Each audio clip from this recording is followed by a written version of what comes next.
Hey guys, let's see how to minimize the YouTube videos on an iPhone. Here, for example, I have my video playing from YouTube, as you can see it.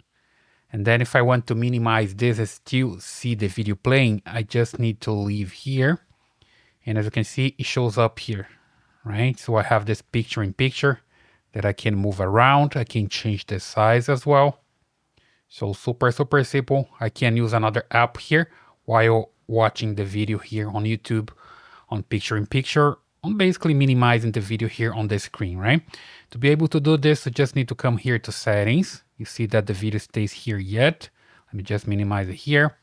So here on the iPhone settings, you come on general and here you select picture in picture. And you see that I have this option toggled for start picture in picture automatically. That's the general configuration. Then you need to do something for the YouTube app as well. Okay, so you come here to YouTube app. Let me just stop the video and I can come here to the main screen. That's the main screen.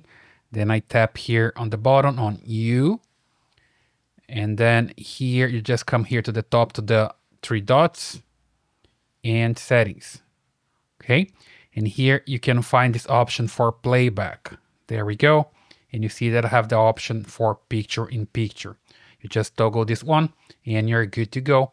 Now you have your YouTube minimized and playing in picture in the background, no matter which app you are using. Okay, I hope that helps. Leave your comments, subscribe, and I see you in the next one.